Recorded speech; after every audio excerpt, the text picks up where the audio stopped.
이제 우리 신화 세계 얘기를 좀 들어가도록 하겠는데요. 이제 먼저 이렇게 얘기를 해야 되겠죠. 이제 세상이 만들어지는 이야기, 창세 신화라 그러죠. 네.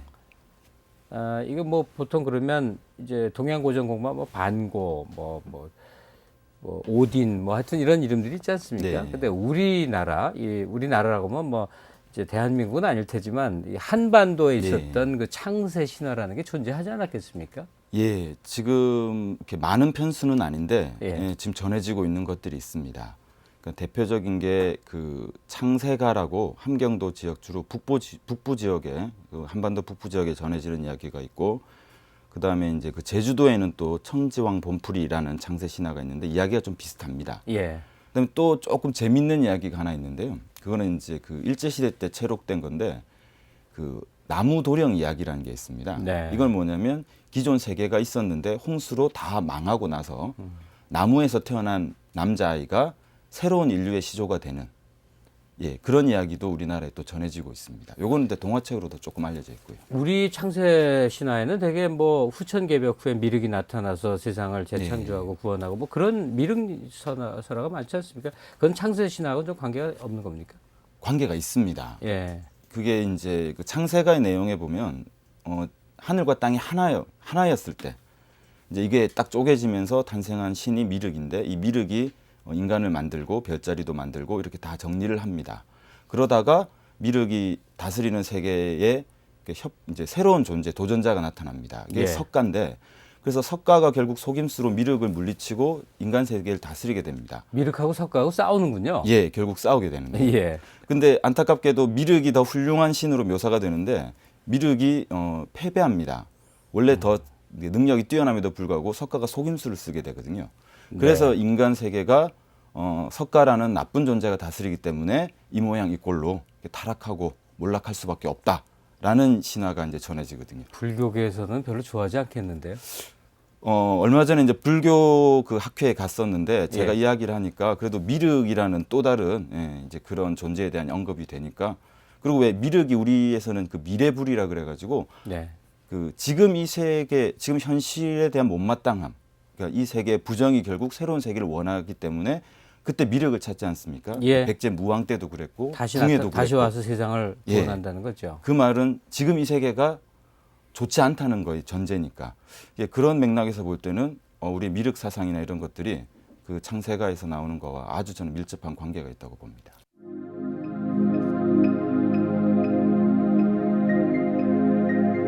창세가 중에서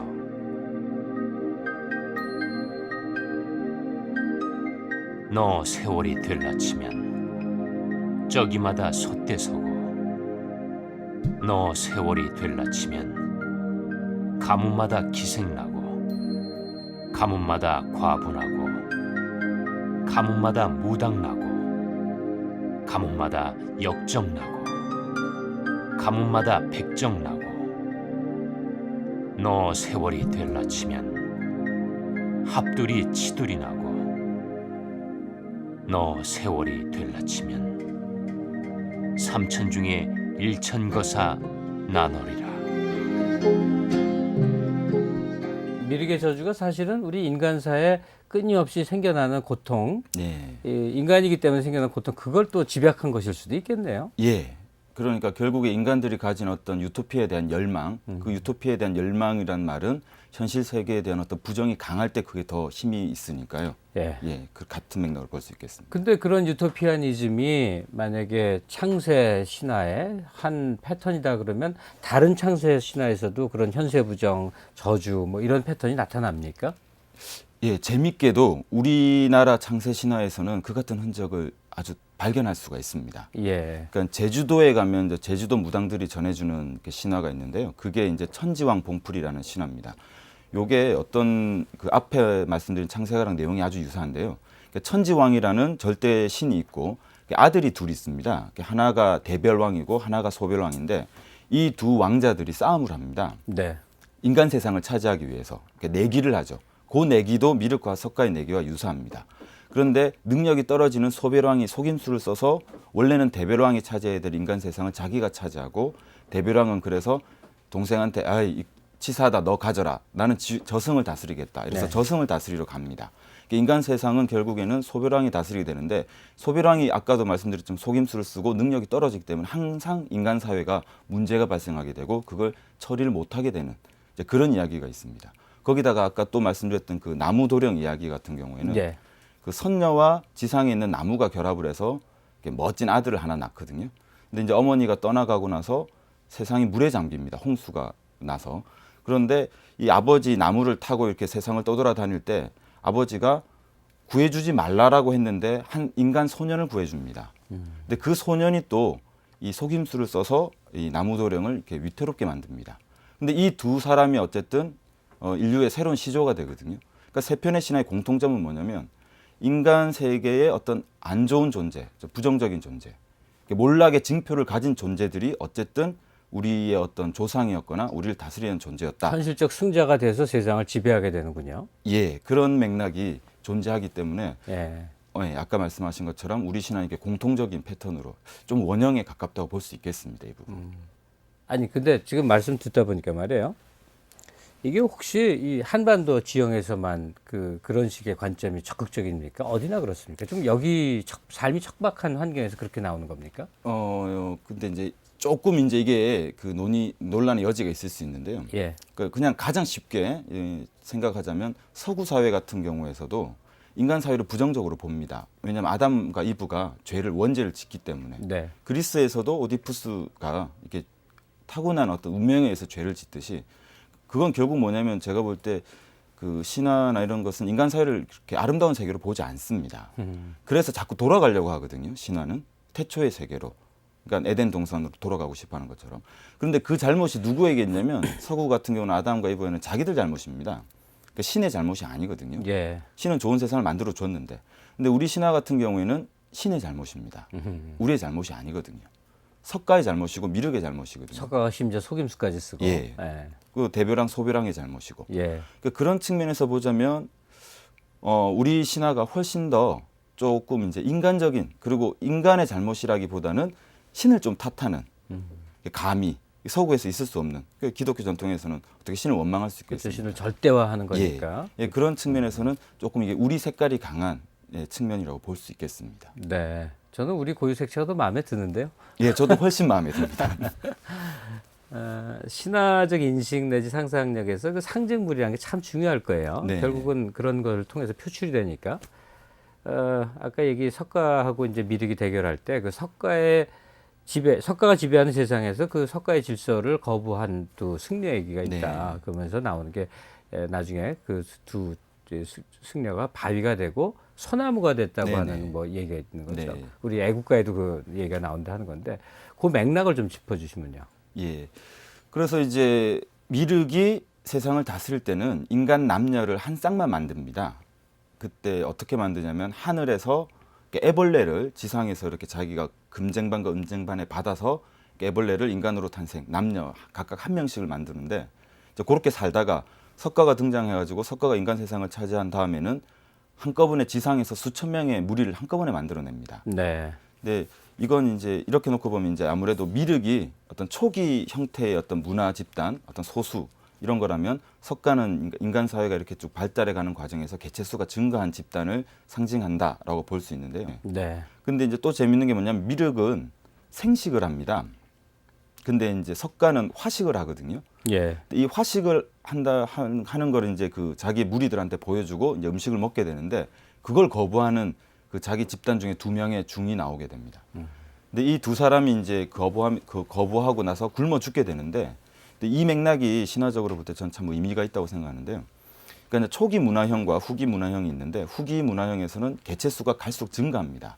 근데 문제는 뭐냐면 개체수가 증가하면 할수록 다른 말로 말하자면 다른 어떤 자연물이나 다른 개체를 이렇게 소진시켜야지 가능합니다. 개체수가 기하급수적으로 증가하니까요. 예. 그러니까 거기에 걸맞는 음식 문화 패턴이 나와야 될 거고 생식 가지고는 불가능했을 겁니다. 그러니까 화식 같은 것이 나왔을 거고 그 말은 결국 뭐냐면 어떤 자연 속에 어떤 그냥 여러 개체 중에 하나로서 인간이 아니라 이제는 어떤 자연을 지배하는 존재로서의 인간, 뭔가를 태워서 먹고 이렇게 자기의 개체수를 그 생태계 속에서 수용하지 못할 만큼 늘려나가는 이제 그렇게 볼 때 결국 그 뭘 의미하냐면 어떤 자연의 영원함 여기에 반하는 어떤 인위적인 문화의 출발을 볼 수 있거든요. 예. 그 결국 그 어떤 자기 인간 존재의 유한성, 그 개체수를 늘려야 되는 어떤 그런 운명, 예, 그런 것들에 대한 자기 부정이 결국에는 뭔가 이렇게 자연 세계 속에서 영원한 것으로 표상되는 바위라든가 소나무 이런 것으로 변했다라고 볼 수 있겠습니다. 생식 집단과 화식 집단, 그 익혀서 먹는 네. 집단의 그 문명사적인 이해로 이렇게 나가면 완전 문화 인류학 범주로 이렇게 넓혀지는 거군요. 예, 그래서 신화가 네. 어려우면서 재밌는 게 제가 예전에 무슨 신화책을 썼을 때 이렇게 어디 도서관에 이렇게 분류가 되지 않습니까? 근데 예. 그 신화는 사회과학 코너에 분류가 됩니다. 사회과학 도서 분류표에서 예. 문학이 800번대지 않습니까? 예. 근데 신화나 설화 같은 것들은 300번대에 분류가 됩니다. 사회과학이라고요? 예. 왜냐하면 방금 말씀하신 것처럼 예. 이 신화에는 인류학적인 거, 문화 인류학적인 인류학적인 거, 예. 그다음에 역사적인 거, 종교적인 거, 철학적인 거 이런 것들이 다 들어가 있기 때문에 그러니까 사람들이 어떻게 살았느냐, 인구 이동, 뭐 이런 거 보는 그 영역에서 본단 말이네요. 그런 것까지도 볼 수 있는 거죠. 아, 그것도 그런데 큰 이제 얘기네. 예, 그래서 서구 같은 경우에는 레비스트로스가 신화학자인데 인류학자지 않습니까? 예. 예, 그렇게 생각하면 이제 조금 쉽게 이해가 되죠. 그러니까 사람들의 몽상과 공상이 보태진 문학적 상상 공간이 아니란 얘기네요. 현실태로서의 존재로서 신화를 대하는 거네요. 그렇다면. 이렇게 엄밀하게 말해서 난 픽션, 그러니까 문학적 상상력이라기보다는 어떤 문화적 상상력에 가깝죠. 신화는. 그렇겠군요. 예. 다시 이제 우리 신화 얘기로 되돌아와서요. 지금 이제 뭐 미륵이나 서가라고 하는 또는 뭐 다른 이제 신화에 등장한 얘기가 나왔습니다만 이제 아무래도 신이면 어떤 초월적 능력을 가진 어떤 절대성을 가진 신의 존재 이게 뭐 상정이 돼야 그렇지 않겠습니까? 근데 뭐 서구의 유일신 신앙에서 보여지는 것 같은 그런 아주 선명하고 분명한 또는 뭐 그리스 로마 신화에서 보여지는 그런 범신들 이런 것과는 그런 식의 신적 이미지가 좀 우리가 덜한 것 같아서 말이죠. 우리 설화에서의 신성성은 도대체 무엇로 어떻게 구현이 됐습니까? 예. 그 실제 좀 전지전능한 신들은 우리 신화에서는 많이 그러니까 많이 등장하지는 않습니다. 대표적인 게 이제 그 해모수나 환웅 정도 되겠죠. 그렇군요. 근데, 예. 근데 그 이외의 신들은 그의 아들들도 그렇고 상당히 인간적인 모습을 많이 띱니다. 그리고 이제 그 건국 신화, 그러니까 나라를 세운 시조의 이야기들은 그나마 좀 이렇게 권능을 보여주는 것들이 있음에 반해서 우리 신화가 특히 제가 볼 때 서구나 다른 집단의 신화에 비해서 이렇게 좀 가지는 개성이라면 개성이고 이게 이제 그 장점이 뭐가 있냐면 그런 하늘에서 내려오는 어떤 신들 말고 지상에서 신으로 바뀌는 이야기들이 많이 있습니다. 그 같은 경우는 아주 인간적이죠. 근데 인간이 감당할 수 없는 고통을 극복함으로써 신이 되는 존재이기 때문에 네. 예, 그래서 그런 신들이 많이 존재하고요. 근데 이건 우리 문화의 특징이라고도 볼 수 있겠고요. 왜냐하면 신과 우리는 신을 이렇게 숭배하긴 하지만 신과 논다라는 개념이 있거든요. 어디에나 신이 있고 예, 부엌에 가도 신이 부엌에도 신이 있고 마을에도 신이 있고 뭐 뒷동산에도 신이 있고 땅신도 있고 뭐 그런 식. 그렇게 친한 신이 좋은데 말이에요. 예, 우리에게 징벌을 가하고 우리의 이 운명을 좌지우지하는 무시무시한 초월자보다 네. 그냥 같이 놀고 여기도 있고 저기도 있고 하는 그런 신도 참 좋은데 우리가 왜 그걸 다 잊어버린 것 같아요. 오세정 선생님 같은 연구가 그래서 소중한 것 같은데 뭐 아이들이 제 이름도 잘 못 외겠는데 뭐 그 우리나라 애들이 잘하는 게 두 가지가 있습니다. 그리스 로마의 그 이상한 신들 이름하고 공룡의 무슨 예. 사우루스 무슨 사우루스 이 둘은 엄청나게 줄줄 제 아이가 그랬기 때문에 너무 잘하는데 근데 우리 뭐 조왕신이니 뭐 예. 별별 이름 이거 빨리 회복해야 될 것 같은데.